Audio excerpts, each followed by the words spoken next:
Olá, eu li Galileu Dançou por Muito Menos.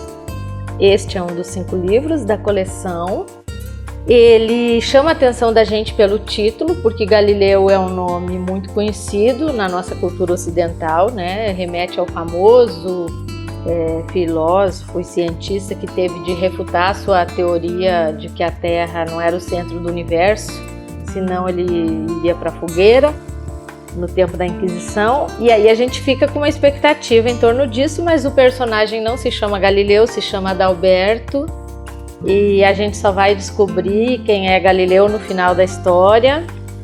E a história trata o Adalberto. A história começa com o Adalberto e a Silvinha, são um casal, eles estão no carro e a funcionária doméstica deles liga dizendo que o espelho havia sido quebrado. O espelho é um espelho veneziano, herança da mãe de Adalberto. Então a trama toda se desenrola em torno desse espelho e num primeiro plano esse é o elemento complicador da história. E enquanto ele dirige para casa, ele vai rememorando, né? O narrador, que é um narrador de terceira pessoa, onisciente, vai dando a conhecer como é o cotidiano, como é a vida de Adalberto. Então ele reclama muito da sua vida atual, porque aí ele lembra da vida do tempo dele, do futevôlei, das feijoadas, do domingo, dos domingos no Rio de Janeiro, e aí ele veio para São Paulo porque casou com a Silvinha, e aí o cotidiano dele é muito pressionado pelas questões da vida moderna, né, da vida contemporânea, enfim. E então, num primeiro plano, a história é essa, e aí tem um final bem inusitado. Então, quando o Adalberto chega em casa, ele olha para o espelho e o espelho não está quebrado. Aí ele diz assim, poxa, não está quebrado o espelho. E aí a funcionária diz, olha de novo. Aí ele olha e não se vê no espelho.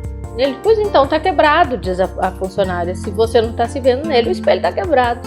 Então ele, aparentemente, num primeiro momento, no mínimo estranho isso.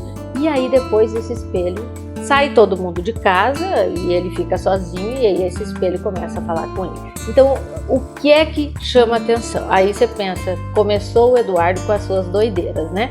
Mas o que é que chama a atenção nesse episódio, que a gente pode dizer assim que é do plano do fantástico, né?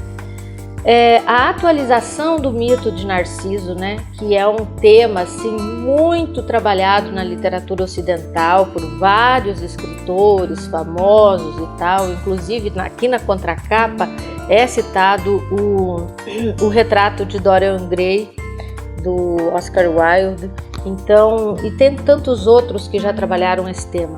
Então, o mito do Narciso, que é essa coisa do confronto com o eu, do confronto com o ego, essa atualização desse mito nessa narrativa curta é muito interessante.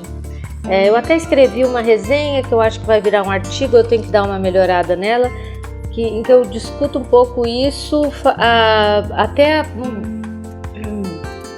usando um pouco daquilo que Freud fala. Tem uma relação desse personagem com a mãe que é muito forte, um apego dele a essa vida meio de adolescente, de jovem no Rio de Janeiro, e uma rejeição a essa vida adulta. Por outro lado, ele é apresentado como um sujeito cartesiano, um sujeito metódico, virginiano.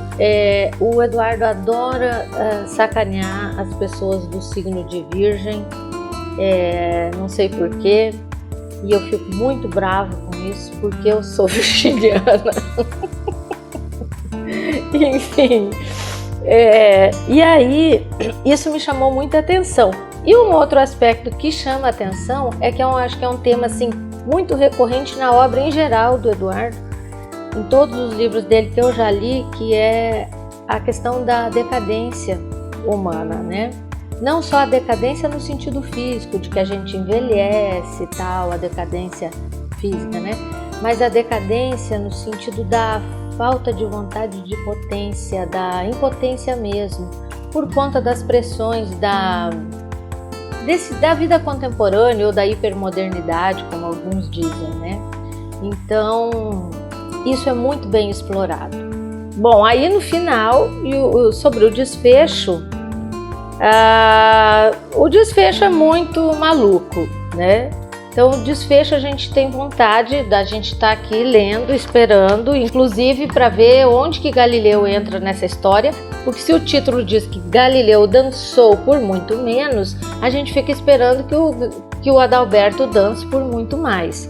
E o final, a gente tem vontade de dar uma porretada na cabeça do Eduardo, tá? Porque termina de uma maneira assim, a gente como leitor quer um final mais agradável, enfim, né?